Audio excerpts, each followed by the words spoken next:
Do you want to see success overnight, or do you want to build unstoppable momentum? The answer is simple. Stack small wins. Every day, give the flywheel one more turn. Why does it work? This slide explains it all. Imagine this. A massive metal disc sits right in front of you, 10 feet across, 2 tons of steel. This is the flywheel. That first push, almost impossibly heavy. You throw everything you have at it, and it barely moves. But you keep pushing. Push again. Push again. Then something starts to shift. The rotation speeds up. Just slightly. Push again. Faster. And then, at a certain moment, the law of inertia kicks in. Once you have momentum, you no longer need that massive burst of energy to keep it spinning. This is the flywheel effect, introduced by Jim Collins in Good to Great, published in 2001. It has been put into practice around the world as a real-world framework explaining the common patterns of successful companies. And here's what matters. It's achievable. Today, you make your first push. Tomorrow, you make one more. That's how your momentum changes. Today, let me show you the science behind it. You might be thinking this. Success requires some kind of special spark. Drop that idea. Now, Jim Collins screened candidates from data on over 435 publicly traded companies, then spent 5 years analyzing more than 30 years of corporate data. He kept searching for what separates great companies from average ones. What he found was stunning. Great companies almost never had a single, decisive magic moment that explained their transformation. No miraculous new product launch. No revolutionary strategic pivot. There was only one thing. Consistent, relentless accumulation. Momentum was built by pushing the flywheel over and over again. From the outside, it looks like overnight success. But on the inside, years of quiet, steady turning. The more you chase overnight success, the further real success moves away from you. That's the paradox Collins proved.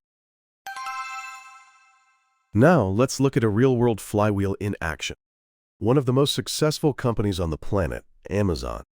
In the early 2000s, Jeff Bezos drew out the flywheel concept as a circular model and began sharing it internally. It's a simple circle.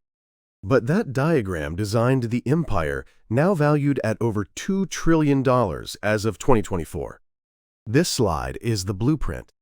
It starts with customer experience. When customer experience is great, what happens? They come back. They recommend it to friends. Traffic to Amazon increases. When traffic increases, what happens? Third-party sellers show up, saying, "I want to sell here." More sellers mean more selection. When selection expands, what happens? Even more customers are drawn in. More customers trigger economies of scale, improving the cost structure. Lower costs mean lower prices. Lower prices drive an even better customer experience. And the cycle completes. Right back to customer experience. This is a self-reinforcing loop. Once the flywheel starts moving, it keeps accelerating itself. Bezos spent years establishing that first push, and then inertia handled the rest.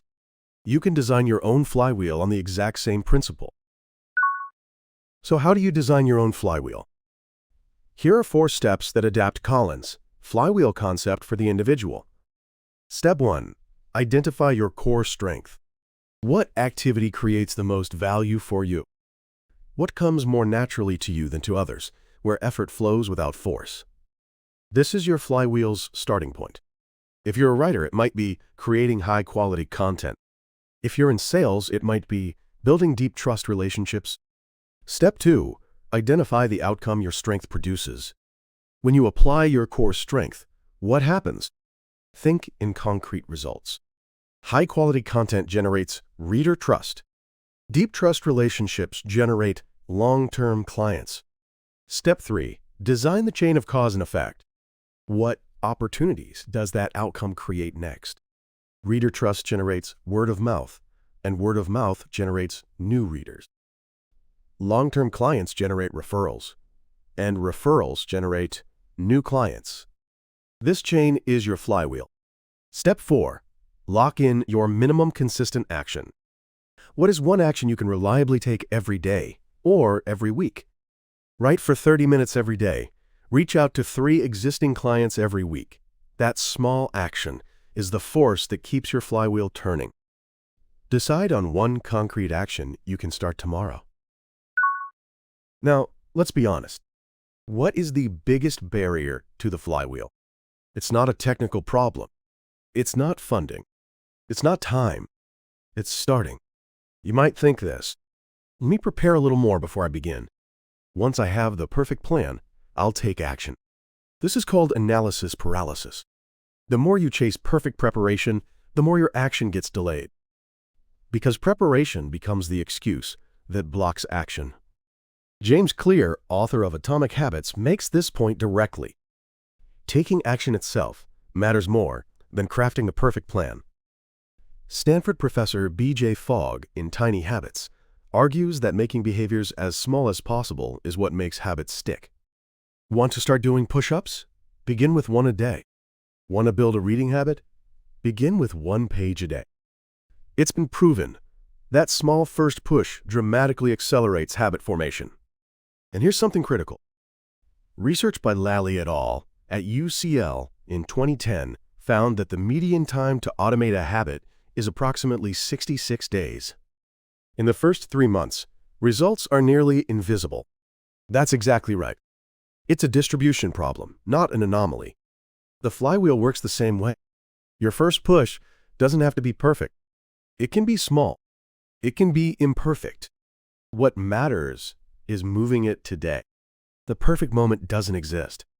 Now is the best moment there is. There is a tipping point in the flywheel. At first, even pushing with everything you have, it barely moves. But as you keep pushing, the rotation speeds up. And then, at a certain moment, something changes. The flywheel starts spinning on its own. Let me explain the physics. A rotating object has angular momentum. It's the product of moment of inertia and angular velocity. The greater the mass and radius, the harder it is to get spinning, but once it's moving, it resists stopping. With minimal friction, a small additional force can sustain and accelerate the rotation. This is exactly why the flywheel metaphor applies so powerfully to business. Among the companies Collins studied, those whose flywheels began to run on their own were reported to have significantly outpaced the market average in long-term stock returns. And the people on the outside say, that company just got lucky. It was just good timing. But the truth is different. Momentum attracts the next opportunity. Success calls in more success. This principle is being applied at the cutting edge right now. At HubSpot and other tech companies, the shift from funnel to flywheel has become the standard growth strategy, designing systems where customer satisfaction and word of mouth generate the next wave of growth. A framework from 2001 is working on the front lines right now. When the flywheel starts running on its own, something that looks like a miracle appears. The true nature of that miracle? The inertia of accumulated effort. Now, let's pull together the key points. Here's your flywheel action plan. Let's lock it in. First, design your core strength and your flywheel loop. Identify one strength. Write out the chain of cause and effect, the outcome it produces, and the next opportunity that outcome creates on paper. Draw it as a simple circle, like Amazon's circular model. Second, decide on your minimum consistent action and execute it every single day. What is the smallest action that keeps your flywheel turning? Don't chase the perfect action. Decide on one action you can reliably do starting today. Consistency beats perfection. Third, know the median of approximately 66 days and keep turning. As the UCL research shows, the time it takes to automate a habit varies widely from person to person. In the first 3 months, results are nearly invisible. That's exactly right. Only the people who quit here stop their flywheel. Only the people who keep turning gain the momentum that runs on its own. And now, ask yourself this. What is your core strength? Can you design your flywheel loop using that strength today? Do you have the commitment to keep turning for the first 3 months, even when results aren't visible? Share your flywheel design in the comments. Your strength, your loop design, your minimum action. That becomes the collective wisdom of this entire community. Thanks for investing your time in mastering this today. This channel takes proven growth principles, like the flywheel effect, and converts them into actionable systems you can use starting tomorrow. Not theory, practice. Not intuition, science. Designed to drive your growth. Subscribe to get evidence-based, practical knowledge delivered to you. Turn on notifications, and every new system to accelerate your flywheel comes straight to you. See you in the next one.